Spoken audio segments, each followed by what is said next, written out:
We're going to get started in just a few seconds here, guys. Find out how you can make more at teach.org. Make more. Teach.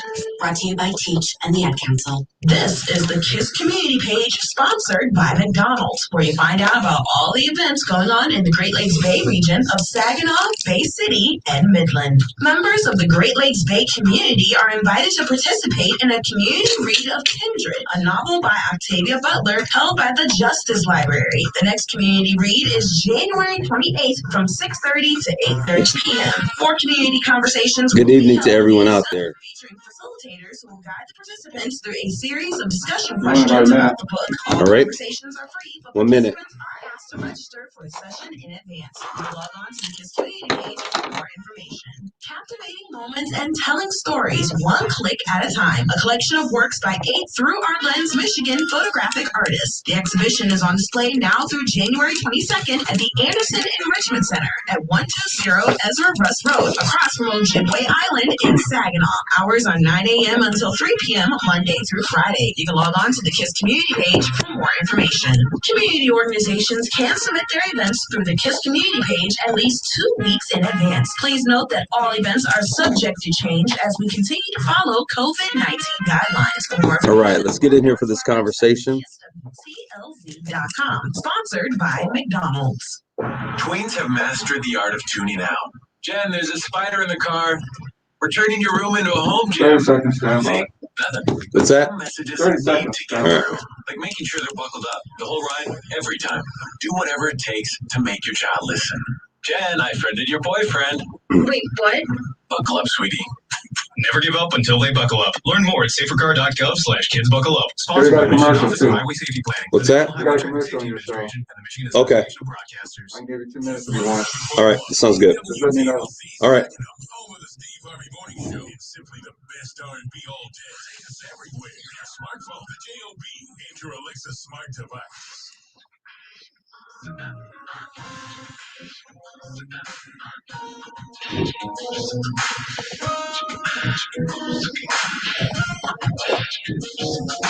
You good?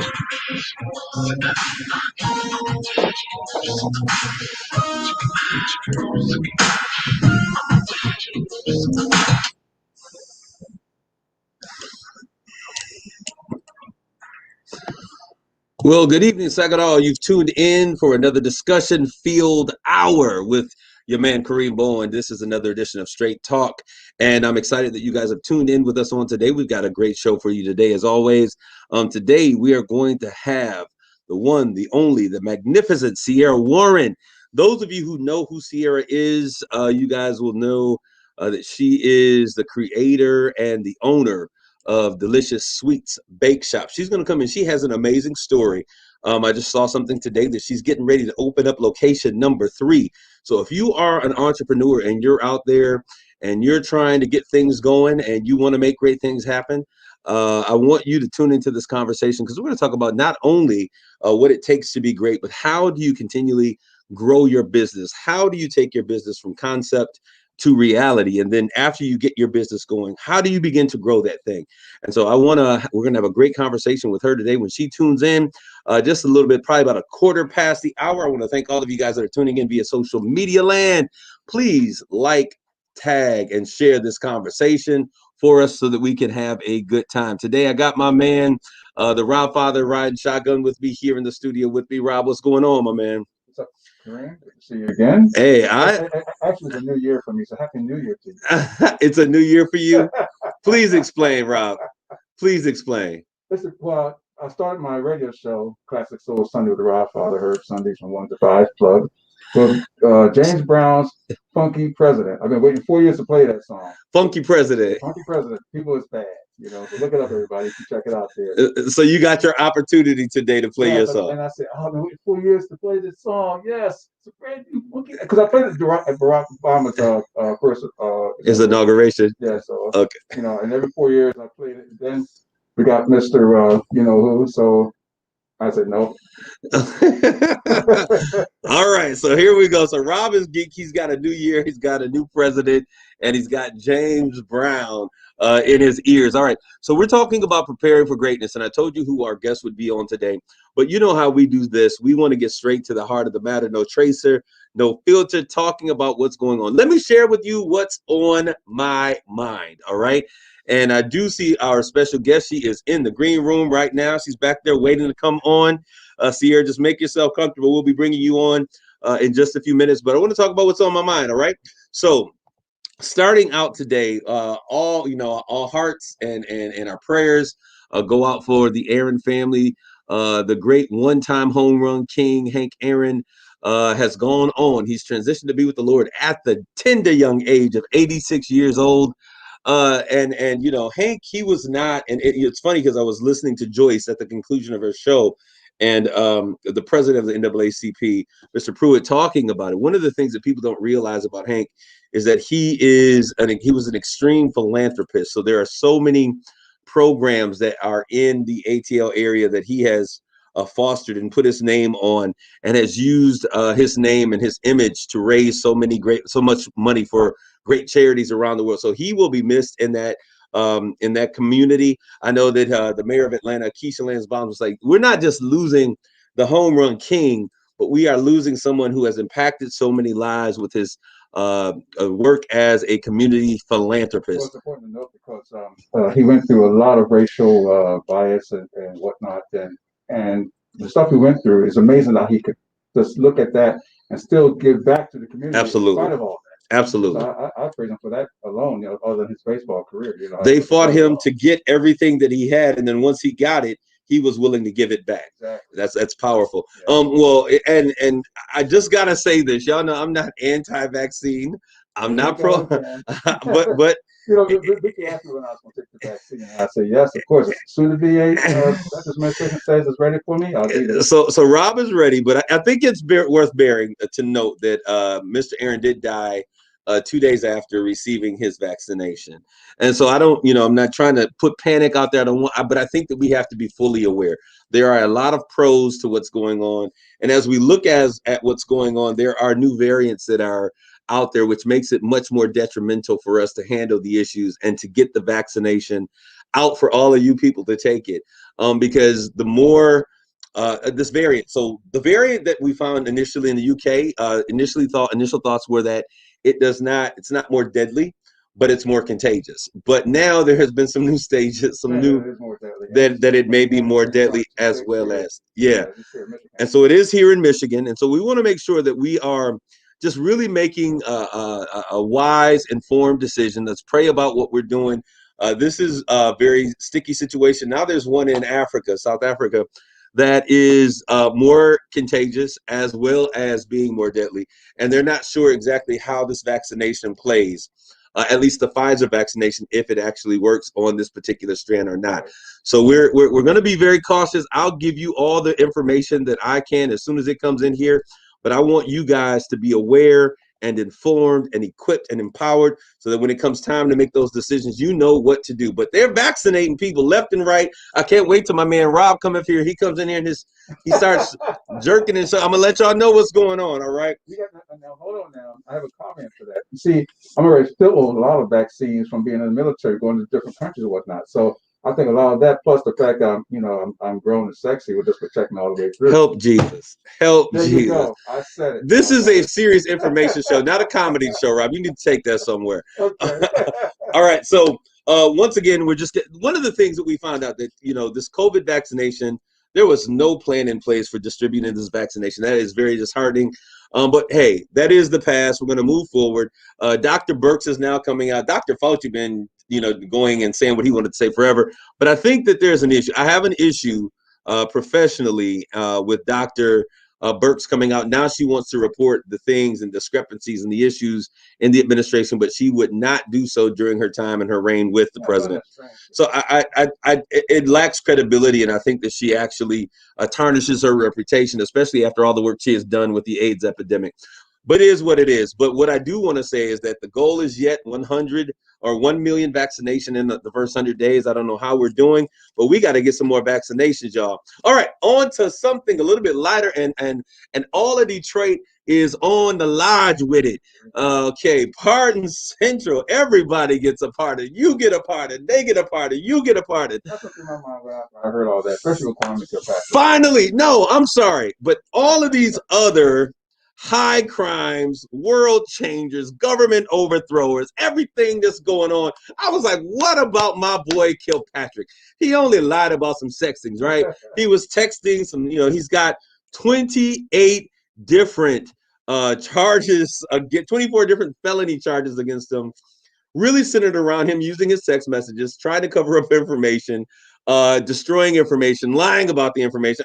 And they found 24 ways to charge this man. You can't tell me that this is not fair. This is not what would happen in other cases. So Kwame has been in prison. Since he is already in prison, he is able or eligible for a commutation, which means that once you begin to serve your prison time, they give you not only a pardon, but a commutation, which means that they waive off a portion. In this case, they have released my brother a couple of days ago. He is back at home with his family in Atlanta. And since he's been pardoned, he is able to go out and to do and to carry on business. And I don't think that you've heard the least of him or the end of him, because he has his mother is very well connected here in Michigan. In the Michigan Congress. And I think he's a bright young star. And I think that people deserve an opportunity to get things right. His personal indiscretions, although I don't agree with them, are his personal indiscretions. And all of them politicians got side chicks. Rob, if you know the whole story. Bill Clinton wasn't the only one, but they threw the book at him because he got caught with his hand in a cookie jar. But anyways, that's the story. So Kwame is now at home, sentence commutated, and he is home. For those of you who have not been paying attention but are out there, I want to thank you guys for tuning in. Y'all coming in social media. Hey, let's get this social media stream hopping. You like, tag, and share. Get your friends and family involved, especially those who have businesses that they want to grow businesses. I got a young woman, I'm going to call her the business guru. She waves over her businesses and they just supernaturally grow. She baking businesses out the back door. All right. So I want y'all to come. She is making some great things happen, and y'all need to hear her story, because if you have a business and you're trying to grow your business, and to go from, a kitchen to 3 different locations. And I ain't talking about 3 locations, 3 corners, but 3 real storefronts, 3 locations, 3 major things happening. You need to tune into that conversation. But all right. So last but not least, impeachment starts. Tomorrow, we will have the ceremonial walk where the House will walk the documents of impeachment over to the Senate, and they will deliver them. But the actual impeachment trial will begin February the 9th. February the 8th. You're absolutely right. February the 8th. And we will be watching this thing right now. I think the Republicans are trying to return back to their corners, but it appears, and this is just my thought process, Mitch McConnell made something. He says, I want you, the Republican caucus, to vote your conscience. When he said that, I was like, whoa, you have to lean in. Because before, there was always an explanation as to why we should defend, why we had to stand together, why this was along party lines. But I think my man Mitch him and Donald must have had some backroom conversations where he didn't got under Mitch's skin, and Mitch is about to try to put the dagger in his coffin. And so I think he's going to try to encourage those who really feel and not be bullied by Donald Trump that he needs to be removed and charged with this offense of impeachment instead of an acquittal. I think he's going to rebel rouse, and we may actually see something that may flip some wigs back in terms of them actually acquitting or getting very close, not acquitting, but finding guilty in this particular situation. So keep your eyes tuned. Now, while Donald Trump in his last days was signing and giving out pardons to everybody, Joe Biden, our first president, now in office, he was doing the opposite. He was writing executive orders. He had an executive orders smorgasbord. Everything that he could sign an executive order for, I think he did. But I'm going to tell you people, my people out there that are listening, what I love about what I am seeing is that the nature of his executive orders, they're going directly and they're targeting the issues of disparities. Where are you coming from? Get a new show, Kareem. Disparity. You can't air it out. So we're going to just enjoy it. The disparities of that exist in our community, the issues of inequities, and I'm pleased to see those things starting to take shape. We're talking about getting more money to Main Street. We know Wall Street has been riding high on inflated stocks, which I believe personally. But Main Street has been suffering through this process. And so we're going to see something great happening, and I'm excited about it. All right. So that is all that I have that's on my mind right now. And I'm not sure if my guest Sierra has called into the station, but she's doing so right now because I see her in the green room saying, okay, I got your cue, Kareem. But we're going to get going. I had something that I want to share, but as we get with her, I'm going to take her through this with me. We're going to talk about the rule of five. And as she's getting ready to call in, I want to share something with you guys.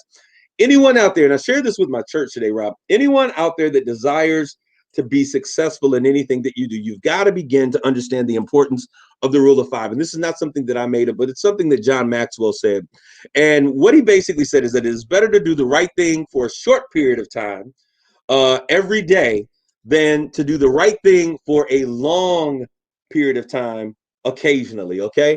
And so I want to give you what this means because it talks about intentionality and consistency. All right. So and when I begin to think about this, and the example that I have, and I see you calling in, Sierra, is that Rob, could you please check and make sure that she has the correct number? I'm going to throw it in the stream right here for you because I will often, Sierra, I don't remember this number because I never call myself at the station, but I want to make sure that we have the right number. All right. And so what we're going to do, is gonna pass it on to me, Sierra, and you'll be able to see exactly what the number is. I'm going to give it to you. But what I want to talk. All right, we're going to take a quick break, and when we come back, my philandering and fumbling through this station number, we're going to take care of. Sierra, hold on tight. We'll be right with you. We'll be back with more Straight Talk right after this. You're listening to Straight Talk with Kareem Bowen on KISS 107.1.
In the background.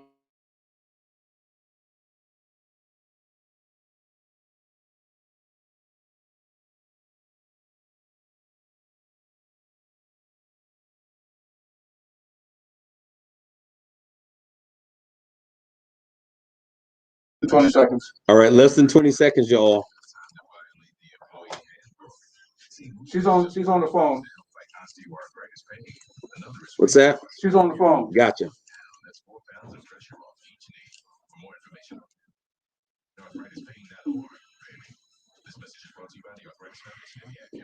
It's Straight Talk with Kareem Bowen on KISS 107.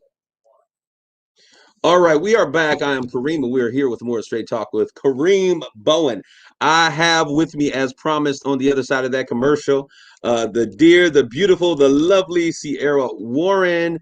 And Sierra, I see you out there in social media land, and I want you to come on in here, and I want you to give a shout out to our Straight Talk audience.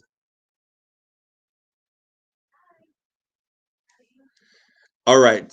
She says, hello, good evening, everybody. I'm not sure. Are you completely muted on your audio, Sierra? If you could just unmute it, but just let it stay low. We want to make sure that they can hear you on both places. All right. So, okay. All right. So we're excited to have you here, Sierra. We're excited to have you in the house on today. You are the owner, the creator of Delicious Sweets Bake Shop, right? Yes, that's right. All right, so Sierra, I just gotta know. Okay, I gotta know. We've been talking for a while, and Chella Delgado is one of the individuals out there on social media. Chella, I want to give you a shout out because you're one of my old school classmates. Shout out, and I know that you have a connection to Sierra. We're gonna get her right so that you can hear her. Okay, so just take it easy. Take it easy. All right. So Sierra, I want to just first of all say we've been talking about entrepreneurship and preparing for greatness. Um, Yeah. and as I begin to look at your personal story and I look at what you're dealing with and what you have going on, I am so impressed with you, young lady. All right, first of all, I want them, why don't you share with those that are listening, what is the name of your business? Tell us a little bit about your business, Delicious Sweets. Okay, so the name of my business is Delicious Sweets Bake Shop, and we have two locations in Saginaw, one inside of the Fashion Square Mall and one inside of the SBRC Marketplace.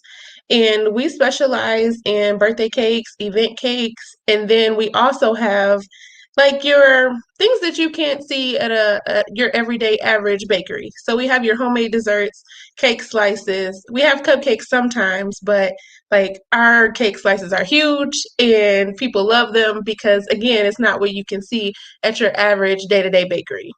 Okay, well, see, she just flew through that because this is like commonplace to her now. Success is commonplace to her. So I like that, Sierra. But what I want you to, because you talked about your two stops. Let's back that up a little bit because you started off with one. I want to talk about how you started, first of Okay. all, okay? And what you did not mention, and I'm gonna have to, it's a crime that you did not mention, is that strawberry dump cake thing. What is it called? It is called our strawberry dump cake. Whoo, Jesus, dangerous. It's dangerous. That and your banana pudding. I want to give a shout out to those two things. The strawberry dump cake almost took my life. It was almost put me under. So I absolutely love that. But let's talk about how you got business you got started because what I often do is when I'm talking with individuals who are interested in starting business, they come out with this great big plan and they're doing this one day, they're doing this the next day, they're all over the place. Where did the desires for delicious sweets come from to even start baking?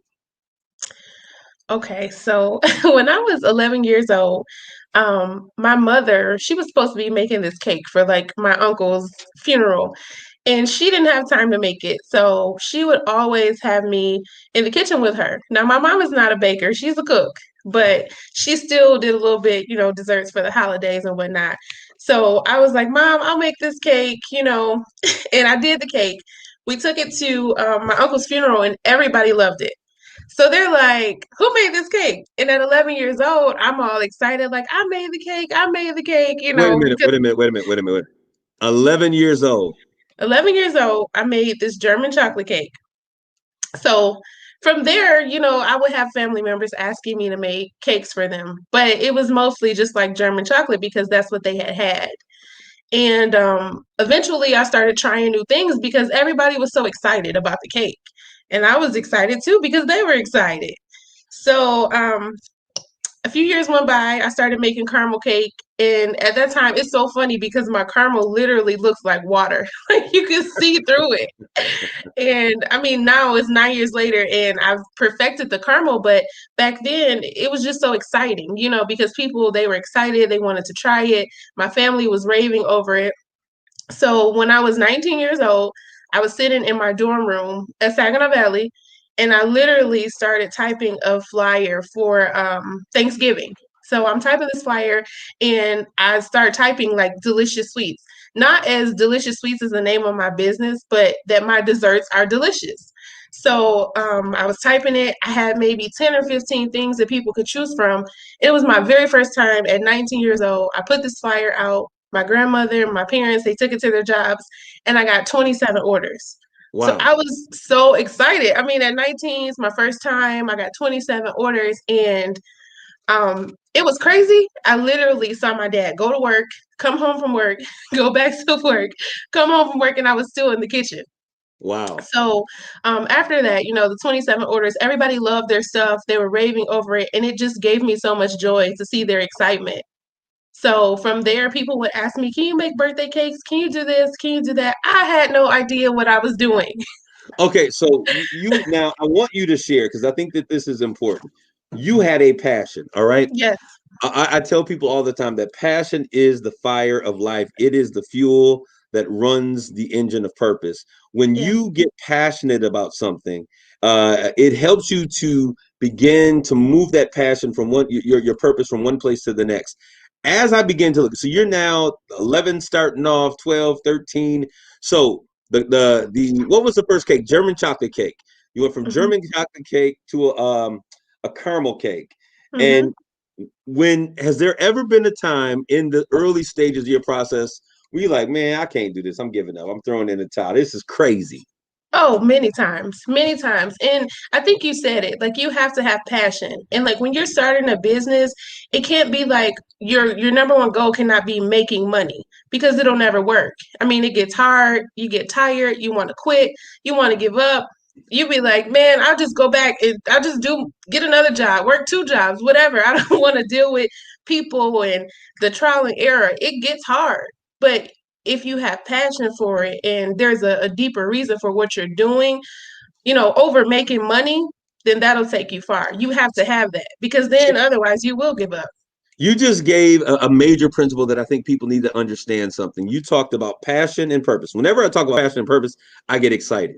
All right. Yeah, But what you said is that you have to have something that you're passionate about, something that ignites your fire, that gets you excited, and you've got to do it for purpose and passion, not money. There are so many people that jump out into business and their whole purpose is to make money. And what I always share with them, and those who will listen to Straight Talk or have heard me speak before will understand, I always say that profitability pursues purpose. When you become purposeful with what you do, profitability will pursue it. You do it, you do it well, you're consistent with what you're doing, and watch that consistency create a revenue of income. I believe that every gift and talent that we have is a seed that we sow. And many of us have seeds of purpose and potential that go wasted because we never sow them into the ground. We never turn over the soil. We never do the work. And so we never reap the harvest. All right. So we have to be passionate. That's right, Terry. And money will come down. Profitability chases purpose. So let's keep that in mind. So now so did you start off in your kitchen at home? This is what you're yes, doing, right?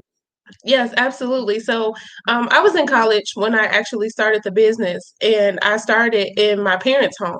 So I would In baking school, right? no, nope. What did So you go to school for? I went to Saginaw Valley for social work. Can any good thing come out of Saginaw Valley? That's the answer right there. Yes, for social work. Yes, I got a scholarship to Saginaw Valley, and that's how I ended up in Saginaw. And I went to school, I graduated with my bachelor's in social work, and I even worked in the field while I was building my business on the side. Okay, so dude, Sierra, you are giving us so many positive nuggets because young people come in and we want to be an overnight success, and it doesn't happen that way. It You've does got to not. grind. You've got to grind, and you have to work your job or do your career until your dream becomes a reality. And so, Yeah, oftentimes, that means that there's going to be I always tell people, you'll sleep when you're dead. People who are purposeful don't spend 8 hours asleep because you got to grind to pay the bills, and then you got to grind to keep that ethic of working toward your future glory, your future vision. And so it's great to hear you talk about that. So you're graduating from high school, you're working in the industry now in social work, making all of them millions of dollars that social workers make, and you're like, Lord, this is it, this is heaven. How did you decide to take your business, to take the big jump, as Steve Harvey would say, and begin to move out of the kitchen and into a place and start business for yourself? so, I mean, it just really it made sense. There was a lot of times for all those years I worked, and sometimes I worked two jobs while going to school and doing my business on the side. And I tell people all the time, don't quit your job to start this business. Unless you have a lot of money in the bank, don't do it. You have to work your job so that you can fund your business. So, I mean, and I'll even tell people this, and people may not know, my first bakery that I opened, it was year 5. I was at home baking for 5 years in my parents' kitchen. in my apartment, whatever. And it wasn't until year 5 to where I opened my first storefront. And opening that first storefront, I considered it a failure. I closed it after a year. Was this So located? Where was this located? this was in Bay City. My very Okay. first storefront was in Bay City. I opened it and I was still working my job. I had a very demanding job and I was trying to juggle both, and I had to let one go. And at that time, it was my business because I wasn't giving my business 100% so that it could pay for my livelihood. So then I continued to do it on the side while I worked and I created a plan, and I learned from those things that I considered were failures in my first trial run. And that's what led me to open up my next location and allow it to be successful. Okay, so you have said a whole lot, and I want you to help our listeners. Sierra, you Okay. may not believe this, but your story on today, and the information that you're sharing has the potential to catapult someone's business to the next level of success. There's an entrepreneur that will hear your story and be inspired by what you have done, and so I want you to take your time and just really make sure that we are explaining these nuggets. You opened up your first business 5 years after doing this thing. Hmm. And you said you would have called it a failure. I heard the way that you said, I would have called it a failure, but you learned from those mistakes. Yes. And I often say this in life, that failure is only failure when you fail to learn from that experience. So Yeah. you opened it up, a year later, it's closed. What were you thinking at that moment, Sierra? I was thinking, I'm never opening another bakery in my life. I said I never wanted to do it. I did say that I would keep doing business, but I never wanted to open another storefront. And I was hard on myself. But then I had to realize that even if I close this location, I still have the gift on the inside of me. So I can continue to do it, whether it's here or somewhere else. So that's really what led me to come to terms with closing, learning from my mistakes, and then eventually opening again. Okay, so I want you to share with our listeners, what are some of the key things that you learned from the failure or the missed opportunity with that first bakery? What were some of the things that you realized? Lessons learned, like I will never do this. I'm never going to do this. I got to make sure I do this. What were some of the things that you had to take away? What were your takeaways from that failed attempt? Um, Number one, I would say that you cannot do everything by yourself. You need help. So that was big for me. I was trying to do everything by myself. I was trying to do it before work, after work, and it really doesn't make sense to try to have a functional business and you're the only person. So that was one of my biggest things. It's hard to let people um, be a part of your baby or what you consider to be close and you're exactly like your own thing. But if you want to be successful, you cannot do it by yourself. So that was one thing that I learned. And Okay, so then because the idea of it takes a baby to raise a child is yeah. true in business as well. So if you're the Hmm. only person who has the recipe, you're the only person who has access, you're the only person that can do this, and you are out of the situation, everything stops with you, right? Yes. So you have to be willing, and it's hard. When you talk about your baby and you hold your baby, this is my baby, but you've got to be willing to help other people that are around you that you can trust to help you to feed in the vision, because you cannot do, they're visionary. There's one head to visionary, but there's two eyes. So you need additional eyes on this situation to help you to see the pitfalls and the valleys and the opportunities for growth. But go ahead. So that was one. You can't do it all by yourself. What else? You have to be very organized. Um, that is huge. You have to be organized. I learned that the hard way because it was like, okay, I'm trying to do orders and I don't have a good system for doing orders. And then I'm trying to sell this stuff every day, but then I don't have a plan for how I'm going to do this. I got to run to the store, I got to pick this up, I got to be here at this time. It just was too much. So you definitely have to be organized, create a system that's going to work for you so that you can be successful. So what you're saying is that success is not something that you just run into or happen to fall into, but success has to be planned and prepared for. You have to get Absolutely. a system together. And Terry, I see my guy Terry out there. He says your employees have to mirror the leader. So you are the leader, and the standard you set, you have to make sure that you have people that are employed, that are supporting the vision, that have the same type of passion toward what you're doing with your character, and you're willing to serve and to help others. I think that's important. So we have to understand that success is planned for. No one becomes successful by accident unless you're a reality star. Very, how often does that happen? So, okay, so one thing is you can't do it all by yourself. Number two, organization. You have to have great organization skills. Where are the bills at? Where are the invoices? Where are the receipts? Who's handling these things? What are the order lists coming in? Now, did you enlist other systems, electronic systems for your ordering to help you get organized? Or what did you use to help get organized?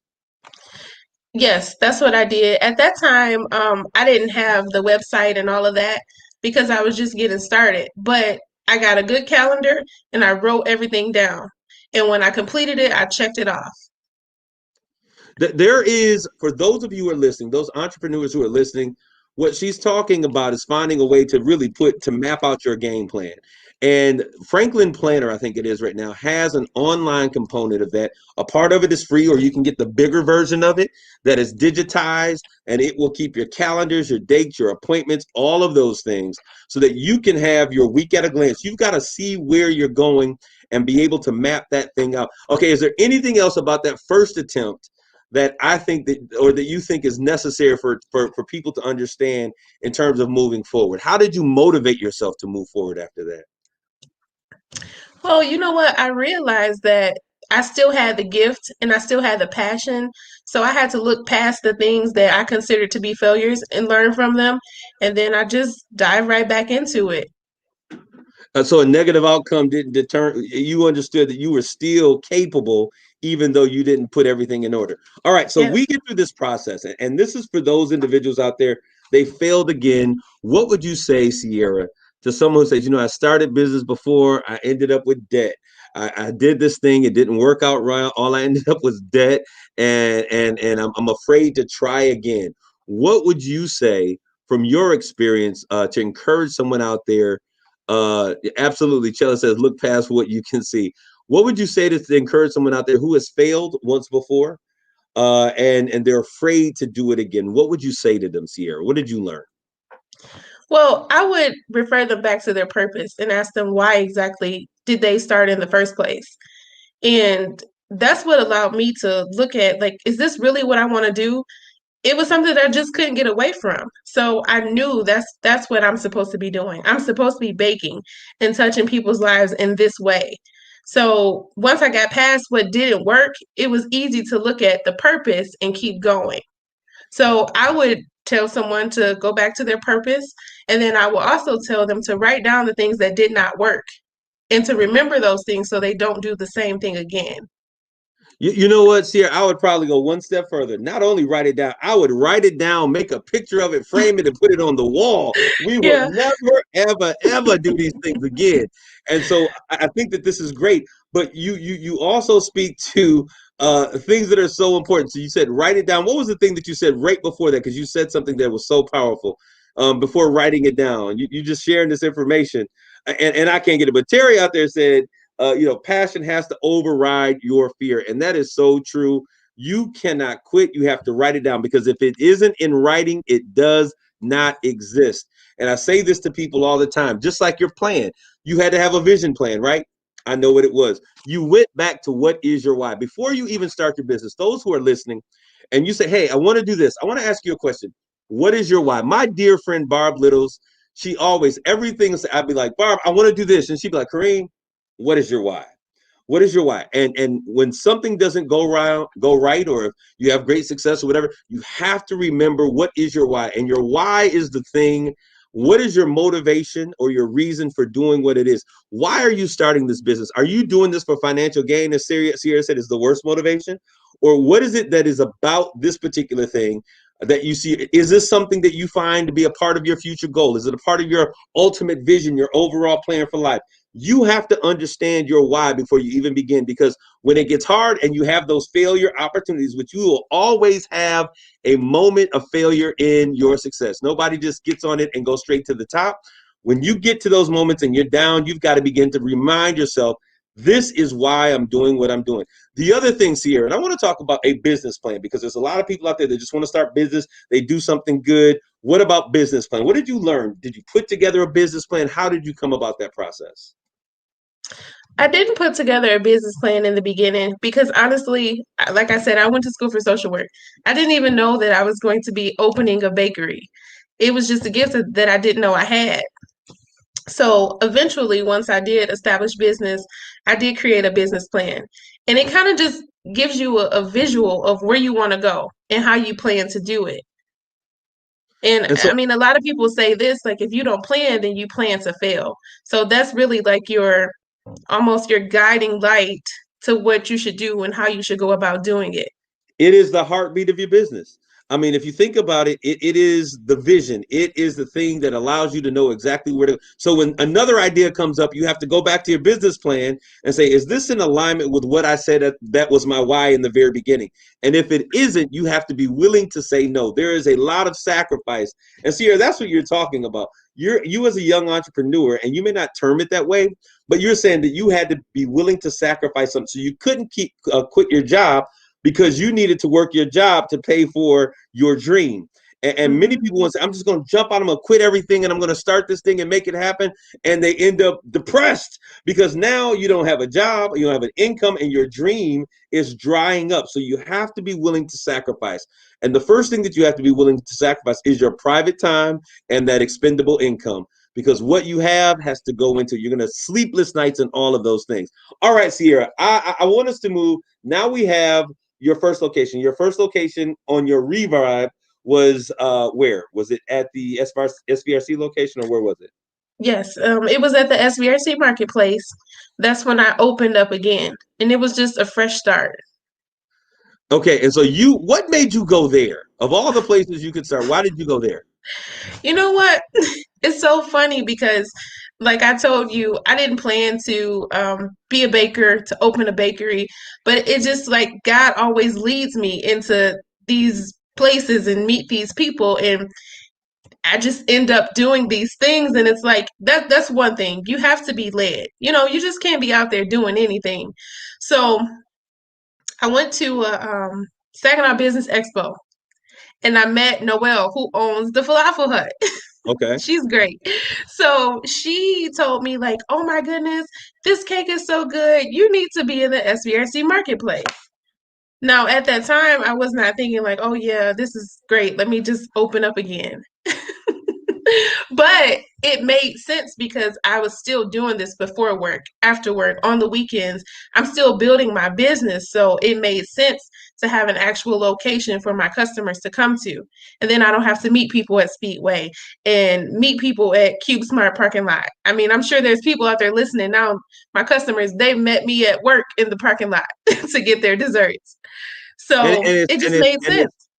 it's not the safest thing. And I'd say this, I have a number of people, and I'm glad you're saying this here for all of you young female entrepreneurs that are out there, even male entrepreneurs. But I know you want to start your business, and I know the fear of adding to your overhead is forever present. What if I don't work? Then I'm going to be responsible for these bills. But the fact of the matter is, meeting people at the Quickie Mart or the 7-Eleven or Walmart, these are not safe times to do those things. I know someone that say, hey, I do braids. Where do you do braids? I do it in my house. Do you only do women's hair? No, I do women and men. Is your husband always there? No, he's not. These are things that are not safe. So you have to begin to make some decisions. One, because if you're going to be a business, you've got to look like a business. You got to act like a business. You got to function like a business. But then also, number two, you also have to make sure that you are safe. So you decide to go to Marketplace. Funny story. You get in there. What was the result when you open the gate? Out the gate, what happens? Oh my goodness. It was great. The response was great. First day we sold out of everything, and I just felt like I was where I was supposed to be all over again. My customers came out. I met lots of new people. I got to do what made me happy. And at that point, I was juggling a job still. I was still working my demanding job, and I was contemplating letting my job go. But I was scared. I was so scared. And I think I had thought about it for maybe 2 or 3 weeks if I was going to put this 2-week notice in. And I remember going to sleep And I woke up and I heard so clear, God did not give you the spirit of fear. And on that day, I got up, I put my 2 weeks in, and that was it for me with my job. It was the best decision that I had ever made. But before I quit my job, my business, I made enough money in my business to afford my livelihood. So you were making, your business was making money, and you were at a point right now, you're like, look, I can either continue to bootleg this thing and have minimal or median success, or I can say to myself, my vision deserves the best of me instead of giving it what's left of me. And so Yeah. in that moment, you made the decision to take a jump. Steve Harvey always talks about, I don't know if you ever heard the video about him taking a leap, and you've got to be willing to take a leap, understanding that God has got your back. So I think that's amazing. You started this process. How do we get to the point? I'm in the mall. They ain't very, I'm like, okay, I'm going through the mall, and here I go. This strawberry short dump cake is in the mall, just messing up my diet plan. Okay, so how did we go from the one location, SVRC, to now you are opening up a second location inside the food court at the mall? How did this happen? What gave you the audacity to think that you could do such a thing?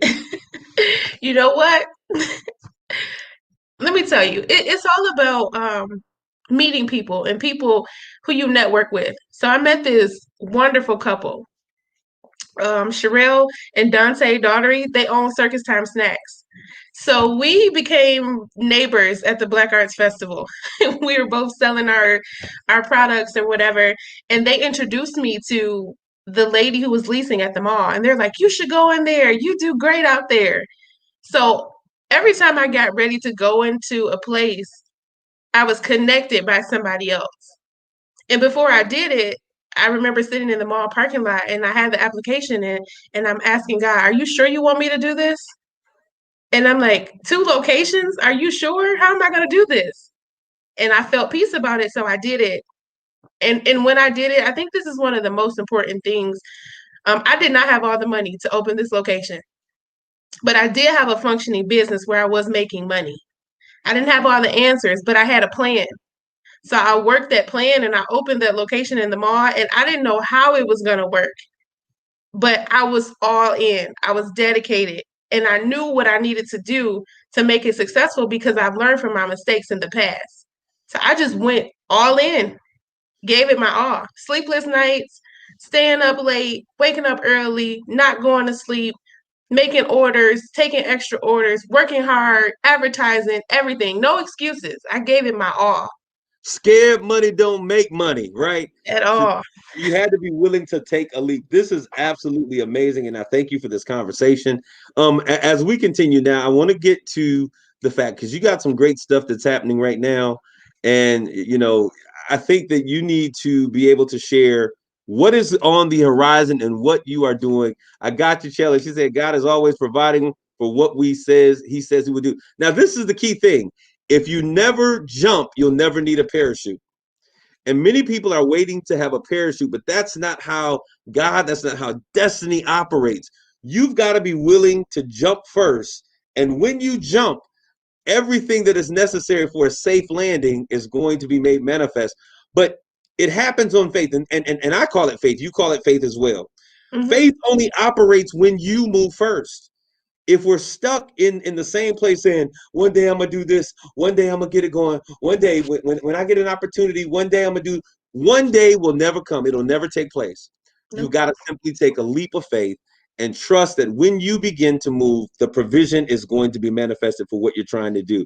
And Steve Hartwell, my man's out there, he's giving you that clap of glory. He is a serial entrepreneur. I'm gonna have to have him back because he's got his donut shop coming out there, opening up his sub shop.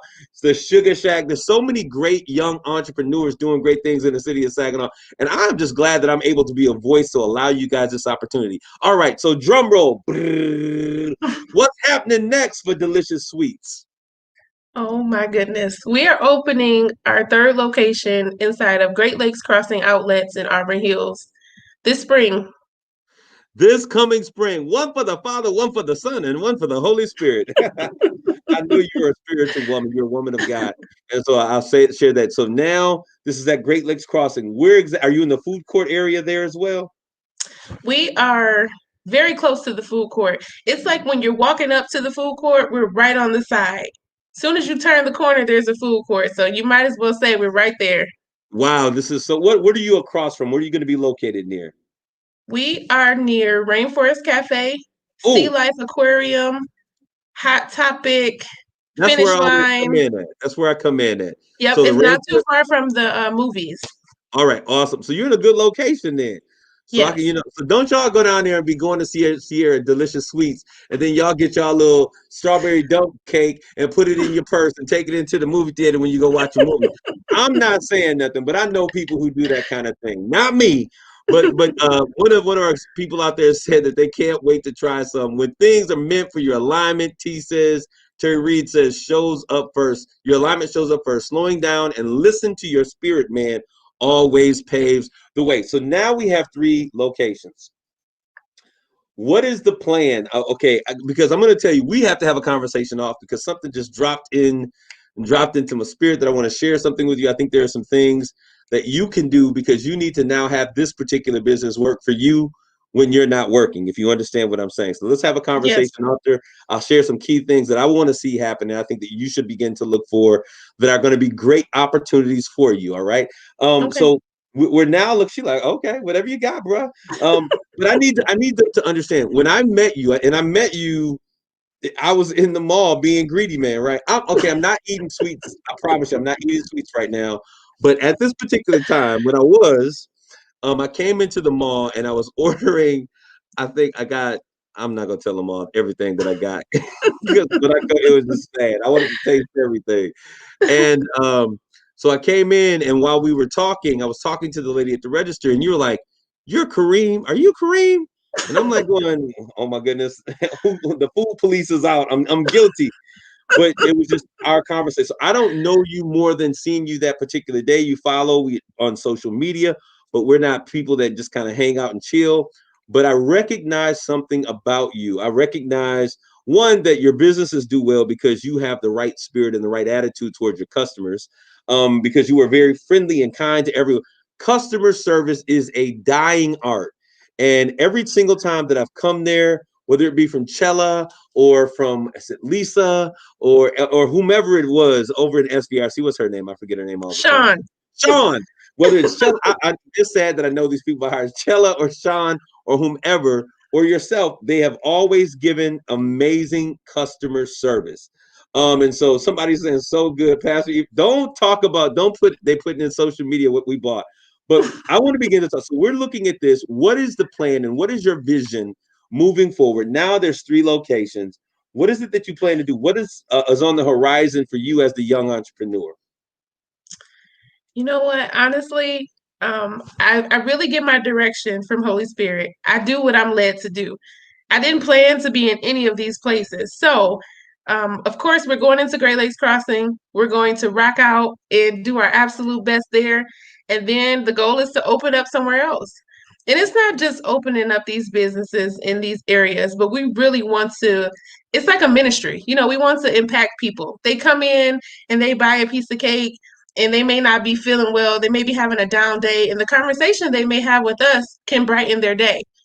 Or I never really understood why people would be so excited about a piece of cake, but they are. They're so happy, they're excited, and when they have a great experience, it makes them want to come back. So something about the Fashion Square Mall or the Great Lakes Mall makes people want to come or makes people happy when they're there and interacting. So that's what we want to do. Open up shop.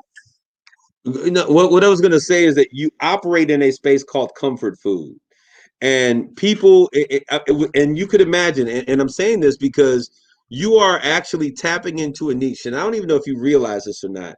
If you look at how we have been basically on lockdown for an entire year next month, if you look at the fact of all of the grief that now is being experienced around the world, the thing that makes us feel a sense of comfort are sometimes food. It's the potatoes, it's the sweets, it's just anything. Just give me my little piece of heaven right now. And you're operating there. Chella is on social media, and she said she tried to tell all my business here. She said it was so good that I even bought the dump cake from the girl before me. And so when it was the last one here. Shameless, I have to be honest. It was the last one, and she got it. I had got the banana pudding, and she had the last dump cake. And I said, listen, I'm gonna make you a deal. I'll buy you what you want if you let me buy that dump cake. And she was like, bet. So she went over there, she got her a couple of things. It's a shame, but that's what's happened. So as we begin to look at this, and you talked about basically just listening, being still, and allowing your vision, sounds like experience. Yes, it does, Barb. And listening for that next thing that's to be on the horizon. I want to encourage you to really just share your story as often as possible, because there are so many people who have made some mistakes and have decided that this is not going to work. So they are willing to throw in the towel. And I want you to know that you are an encouragement for every single individual out there who is saying, how do I get started? How would you recommend, that's a good question. How would you recommend someone who has an idea as a young entrepreneur for starting a business? What would you recommend they do as step one to begin to get this process under? It may not be baking cakes, maybe it's making jewelry or hat business, a hat line. What would be the thing that you would share with them to encourage them to follow or to pursue their dream? I would probably tell them to start with a vision board, to sit down and just write down or make pictures of wherever you want to go, whatever you want to do, and then create a plan for that. Even if you're looking at it and you're like, how am I going to do this? I don't have the money for it. You create a plan for it. So if that means that you're going to work your job and put a little bit to the side for this business, and then you start it, then that's what you do. But you have to have some type of plan. You have to know that I don't have this right now, but this is what I want. So what can I do to get there? So you said, right, do you do vision boards right now? I'm going to ask that question before we go to this next. Do you do vision boards still today? Yes, I do vision boards Why? because it lets me see my vision. It lets me look at it. And then when I'm done with it, I can go back to it. Or when I'm feeling like it's not working, then I can go back to it and it's a motivating factor. And so what people need to realize is that a vision board allows us to see and project an image based upon what our heart's desires in a particular moment, right? And so we say this on January 1st, I'm going to pursue my dream. It's the beginning of a new year. I'm going to pursue my dream. I'm going to make it happen, right? But if you don't ever remember, if it's not in writing, it does not exist. So the vision board allows you to see it. And I'm a firm believer that the body and the will can achieve whatever the mind can perceive. So if you can see it and you can get it in your mind, you have the ability to bring that thing to pass. A vision board brings a snapshot. It brings, this is where I am at this time. This is my dream. This is my focus. And this is the plan. From that, we begin to put day-to-day steps every single day. And this is what I was talking about just a little before. And Barb is on the line, so she'll fully understand the rule of 5 that John Maxwell often talks about. And it's better to do the right thing for a short period of time every day than the right thing for a long time occasionally. And in essence, if we were to give an example, and the example that he gives is if a man was going to go out and he's going to chop down a tree. There's 2 ways that we can do this. He can go out there and he can work. If it's a big tree, work till he thinks he's going to chop it down and nothing happens. Or he can take 5 strikes with his axe every single day. Just be consistent at the 5 strikes. What we will understand: 1, 2, 3, 4, 5. Day 1, 1, 2, 3, 4, 5. Day 10, 1, 2, 3, 4, 5. What's the final outcome we know is going to happen eventually, Sierra? Yeah. If the tree's going to He's gonna knock it down. Yeah. Okay. We don't know when, we don't know how it's going to happen, how long it's going to take, but we know that eventually we will be able to cut that tree down. But it requires us to do those 5 things consistently every day. And oftentimes we try to do everything in one time, and we'll work ourselves half to death trying to chop the tree down. And when it doesn't happen, the next day we're not coming back because we sore, we aching, body, we got, gay and everything, because we've worked so hard and for so long to try to knock this down. But if we can be consistent with small things, 5 small things every single day, that will bring us to a place of success. Just like that tree eventually is going to come down, so will your opportunity for success. Now, I'm going to ask you a question. I'm going to put you on the spot, Sierra. What are the 5 things, if you could say 5 things that you do well, that you are consistent about doing? It may not be 5, it may be 3 things that you are consistent about doing that have led to your success. What would you say those things are? I get up every day with a plan, even if I don't feel well. I can't say that every day I get up and I want to go straight in the kitchen, but I get up every day with a plan. I'm organized and I'm consistent. If it's snowing outside, if it's raining outside, if I don't have any more money for this particular thing, I'm consistent. I'm going to do it. If I don't feel well, I'm opening those doors at that bakery every single day. And now you spoke to what that principle speaks to. 5 small things every day. And so I'm like, what do you mean every day? What if I'm sick? Every day. What if it's a holiday? Every single day. And the Yes. thing about this is that most of us struggle with what we would consider consistency. And consistency over time is the thing that really allows people to trust your brand. If you want to know what trust is, it's consistency over time. Are you willing to be consistent and long enough that I'm able to trust your brand, that I'm willing to come to you continually? So I think this is an amazing story. Sierra, I'm going to give you 1 second, 1 moment, 1 minute. In this 1 minute, because we're winding down here, share with them something. How do they find your packages? How can they get you online, order, all of that stuff? You can find us at Fashion Square Mall in the food court. We're open every day, 11 to 7, Sundays, 12 to 5. We're open at the SBRC Marketplace Wednesday through Saturday from 10 to 6. You can order online at www.dsibakeshop.com. You can even call in and place your order at 989-790-9950. Well, this has been an amazing story. Barb says thanks. That's awesome, Sierra. Congratulations. And to everyone listening, I want to close with this. A dream written down with a date becomes a goal. A goal broken down into steps becomes a plan. And a plan backed by actions becomes a reality. I thank you guys for tuning in on this day. This has been an amazing conversation. Sierra, I can't wait to get some more of that strawberry shortcake dump cake. I'm going to tell you, I'm going to wait a little bit before I come in. And you got customers that are saying they're going to go online. Lord help me. Banana pudding, strawberry dump cake are the things. We want to thank you guys for tuning in. Come in next week with more Straight Talk. This is Kareem signing off. Grace and peace. You're listening